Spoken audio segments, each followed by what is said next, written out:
Well, let me kind of give you the short version of what's going on the battlefield. This will obviously be a little outdated by the time this posts in a few hours, but it gives you an idea of what's going on.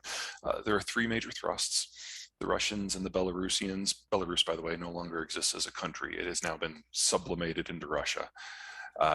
Belarusian and Russian forces have poured south into Kiev. They're in the process of launching their fourth major assault on the city right now.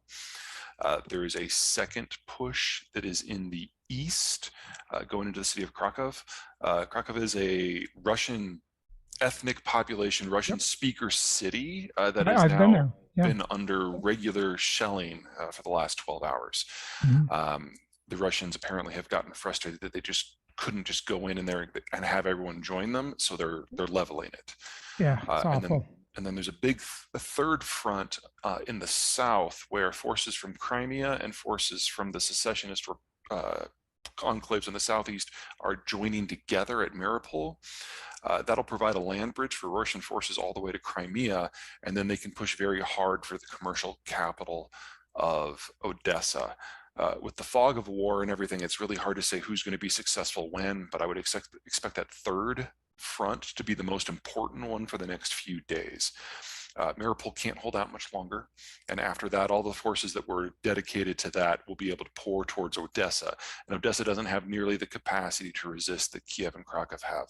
So I can see Odessa falling within a week, and if that happens, the Ukrainians have lost their major port and their primary way of getting large amounts of material in and out of the country, whether that is wheat for export or weapons for the war. After that, the Russians will probably do a couple north-south thrusts to chop up what's left of the Ukrainian army, and then we segue into the really, really brutal chapter of this. Once the Ukrainian army is defanged, this becomes a partisan conflict, guerrillas. And there are 45 million people in Ukraine. Russia has not fought a battle on this scale since the Second World War, and they have never fought an occupation war like this, with the possible exception of Afghanistan. But in Afghanistan, you have your population centers, and then there's not a lot else. Right. It's desert. Here it's farmland. So Ukraine is a forest of small towns and fields, and fighting a partisan war, well, ask the Russians, because that's how they've defended themselves in the past.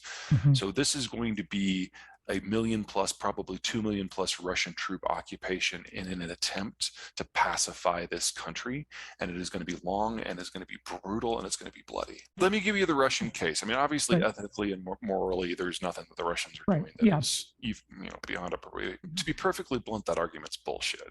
Because the only way that the Russians can have the degree of security that they say they deserve is if they occupy and deny rights to a population that's larger than their own. Right. So the Russian position, which is not insane, is that Russia has been invaded dozens of times in its history. All of the invaders have come through the same 9 pathways, breaks in the mountains or between the ocean and a mountain range. And so the Russian position is we need to physically expand the footprint of our country until we reach those barriers and can plug those gateways. That is the only way we can be safe. Right. Well, not because it was a world power, although they don't mind that, but because the Soviet Union controlled all 9 of those gateways, because it controlled all of those territories. Right. But the Soviet Union, when it fell, only had 300 million people. Russia today only has 140 million. And all those other territories combined, that's over 200 million people. Yeah. So the only way Russia will stop, the only way that Russia will be satisfied is if they get it all, because they see that as the only way they can be safe. Today, no one, but Russian history is replete with examples. Sure. So they're not thinking about this moment. They're looking forward, because the Russian population is dying out. And if the Russians do not secure their beachheads, their gateways in the next few years, they will lose all military capacity to do so. And so the only thing that is worse from their point of view of doing nothing and just allowing time to take them over is if they try and fail. So if they move out, they get condemned, their economy crashes, and they still can't secure those gateways, then Russia ceases to exist less than a decade after that. You remember a few years ago when Trump was president, he went to the Koreans, the Japanese, and the Germans. They said, you need to increase what you're paying for us as compensation for the bases by a factor of 5. The Germans said flat out no, and we're still dealing with the fallout from that. One of the reasons why our response to Ukraine has been so limited is Trump destroyed a lot of the intellectual and diplomatic and even physical infrastructure that was necessary. The Koreans dickered over the price, and they're paying the price for that now.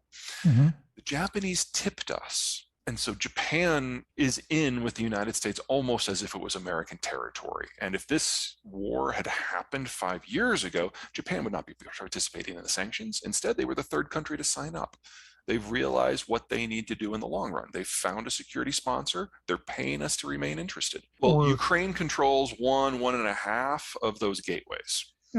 So that's specifically what they're after here. With a lot of the other interventions in the past, whether it's in Georgia in 2004, Crimea in 2014, Nagorno-Karabakh last year, Kazakhstan this January, that allowed the Russians to get boots on the ground in many of these gateways.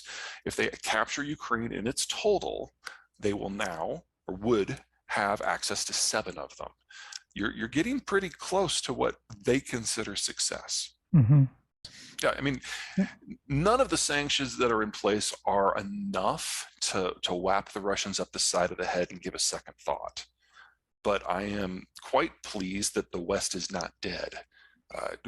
We haven't been able to get NATO to agree to anything of substance, in my opinion, since 1987. And to have the strictest sanctions in human history in place, to have the Russian central bank shut off from all financial avenues, it can't access dollars or euros or yen or Aussie dollars or Swiss francs, even ones that they own are now beyond them. That is an amazing agreement. Like I said, it's not enough.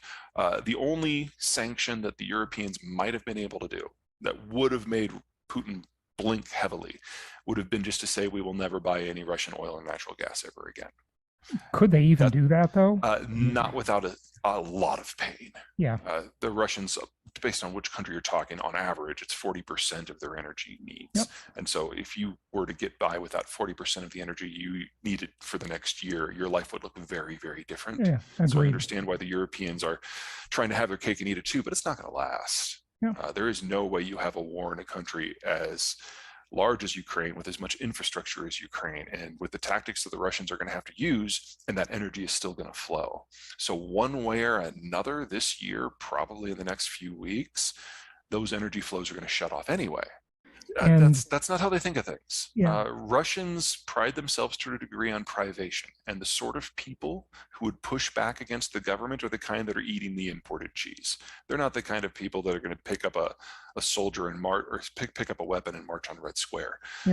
You're talking about the pro-Western elites, the more educated people, and those people are now trying to find a way out. And from Putin's point of view, he sees them as a net loss, so that's really not a problem. Right, but there's he sees their departure as a net win. I said that back. All that's left is, I don't have the numbers firmly committed, I think it's about 120 billion in gold. That is of no use in domestic management. And then like 60 billion in yuan, which is yuan that the